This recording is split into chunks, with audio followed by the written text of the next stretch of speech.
কমিশনের প্রস্তুতি সাঙ্গ। অগস্ট থেকেই পশ্চিমবঙ্গে শুরু হতে পারে ভোটার তালিকার বিশেষ নিবিড় সমীক্ষা। ভোটার তালিকার বিশেষ নিবিড় সমীক্ষা নতুন পদ্ধতি নিয়ে ইতিমধ্যে আপত্তি তুলেছে রাজ্যের তৃণমূল কংগ্রেস। কমিশনের কাছে গিয়ে আপত্তির ক্ষেত্রগুলি জানানো হয়েছে দলের তরফে। স্কিপ না করে পুরো ভিডিওটি অবশ্যই দেখুন। চ্যানেলে নতুন হলে অবশ্যই চ্যানেলটিকে সাবস্ক্রাইব করে পাশে থাকা বেল আইকনের নোটিফিকেশনটি অন করে দিবেন। বিহারে ভোটার তালিকা সংশোধন শুরু হওয়ার পরে এবার নির্বাচন কমিশনের নজরে পশ্চিমবঙ্গের কমিশনের একটি সূত্র জানাচ্ছে, আগামী মাসের মধ্যে রাজ্যে ভোটার তালিকার বিশেষ নিবিড় সমীক্ষা, স্পেশাল ইন্টেনসিভ রিভিশন বা SIR কাজ শুরু হওয়ার সম্ভাবনা। এই সংক্রান্ত প্রস্তুতি ইতিমধ্যেই চূড়ান্ত পর্যায়ে।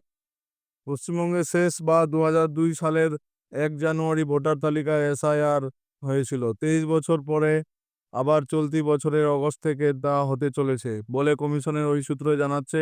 ভোটার তালিকা সংশোধনের বিষয়ে নয়া পদ্ধতি পালনের জন্য প্রতিটি রাজ্যকে ইতিমধ্যে নির্দেশিকাও পাঠানো হয়েছে কমিশনের তরফে।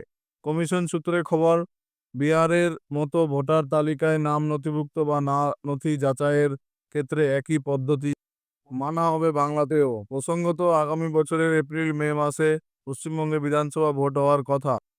সম্প্রতি কালিগঞ্জের উপনির্বাচনেও এই কাজ করেছিল কমিশন। প্রথমে অনলাইনে আবেদন শুরু হবে, তারপরে বাড়ি বাড়ি গিয়ে তথ্য যাচাই করবেন কমিশনের প্রতিনিধিরা। ভুয়ো ভোটার কার্ড তৈরির প্রমাণ মিললে FIR দায়ের করা হবে।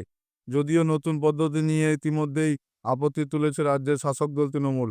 মঙ্গলবার দলের লোকসভার সাংসদ কল্যাণ বন্দ্যোপাধ্যায় নেতৃত্বে রাজ্যসভার সাংসদ প্রকাশ চিক বড়ায়েক এবং রাজ্যের 3 মন্ত্রী ফিরহাদ ববি হাকিম, চন্দ্রিমা ভট্টাচার্য এবং অরূপ বিশ্বাস কমিশনের সদর দপ্তর গিয়ে এ বিষয়ে তাদের আপত্তির কথা জানিয়েছেন।